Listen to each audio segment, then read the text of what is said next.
In today's video, I will be talking about the strength. I'll be talking about the strength of a relationship. Okay, and I am going to be talking low just because I'm using this mic and it talks low sometimes. Okay, so let's begin. The strength of a relationship. There are many sayings about relationships, from birds and a feather flop together to opposites attract. Now let's say you have two weak-minded people together that are not working. They are on the same ship, which means they are over and above the same waters.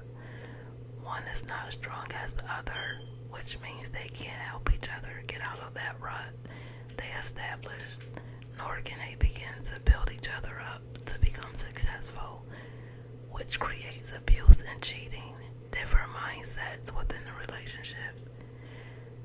As a result, it causes chaos and confusion. Now let's say you have a strong-minded person and a weak-minded person. The weak-minded person will start to accuse the strong-minded person of everything under the sun, because the weak-minded person is looking for a way out of becoming strong-minded. So it is easier for the weak-minded individual to keep giving up on building a better life, which creates an I quit attitude. Now let's say the strong-minded individual and the weak-minded individual both have jobs and a car. They are both making money, have a stable schedule, and stick to the same routine. What the strong-minded person is doing is showing the weak-minded one how to be an overcomer of mental blockages, which creates unwanted obstacles if not dealt with. So then the weak-minded one will try to change like they like, to become equal with the other. Sometimes being equal to one another can put your relationship in a worse position, and when a relationship is in a worse position, it doesn't grow or go forward. It stops growing because the equal becomes competitive towards each other. Remember what I mentioned earlier when I talked about the ship situation. Trying to stay strong with a weak person is like being in the middle of the ocean. You have a sailor who becomes drunk on the ship. His mental status changes. He finds himself in the middle of the ocean, not knowing what to do or which way to go. When you are riding the waves of life, you must also pay attention to the surface. When the surfer is surfing, they go along with the waves because they already know how it is when they go against it. It works the same in our relationships. We must also remember a great visionary is not compatible to a great masterpiece. A masterpiece is one that completes a puzzle of great visions. As the masterpiece begins, and being able to work itself out, you will always be left without a complete puzzle, as far as to say, I understand that my partner is weak, therefore I'm going to do my best to help them become stronger.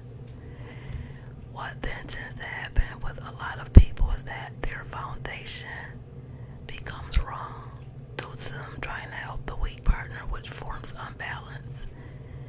Because just like the car that's driven without maintenance, over time it begins to rot. Same goes for the strength of a relationship. The weak person can become weak too. The strong person can become weak too. It all depends on how intelligent and mentally strong you are, how much you are willing to take. In an unequally yoked relationship, you have to have a solid routine and be solid as a statue, because you also have to have the mindset and intelligence of knowing when helping a weak partner becomes enough. This is why you don't have the richest man on earth constantly contributing to the poorest man on earth, because at what point will the richest man on earth Let's look at another scenario.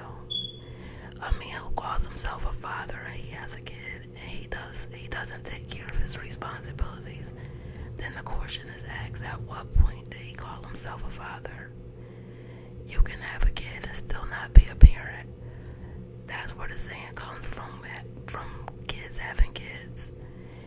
You can be a 21-year-old or a 35-year-old and still not be grown or responsible. Age doesn't justify one's life. Experience does. This is why you have a 28-year-old with a more expensive car who has less car payments than an older person with a cheaper car and higher car payments. It's not the payments that make a person wise, it's knowing how to manage the payments that makes one wise. When you're in a relationship, you have a weak person. When you're in a relationship and you are the weak person, you have to ask yourself, at what point do I separate my negative mindset for my positive mindset to create balance within? Because anything you are not willing to change will eventually change you. With that being said, we have a lot of individuals who find themselves trapped inside of challenging relationships, being with a weaker spouse. You can't be in a relationship and have no balance. You can't be in a relationship and not have some type of form of going in the same direction. Just as the scripture says, how can two walk together unless they both hold hands and agree?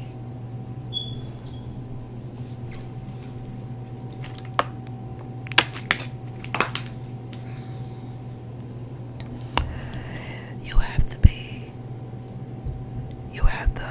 be more strong, because a negative and a positive can't remain in the same place. And if you want to change the dysfunction of your relationship, you have to come to a common agreement. If we are on the same page, going down the same path, in order to strengthen our relationship, we must begin to agree. Sometimes we have to agree to disagree. We must begin to agree. If we don't agree, then we can't walk down the same path. And this is why you have a lot of people that begin to become so toxic in a relationship to the point where it becomes violent, because they love the individual enough to stay with them, but they don't love the individual enough to change their ways. Again, you are listening to Pecan, and I was talking about the strength of a relationship. You all have a wonderful day until I tune in again.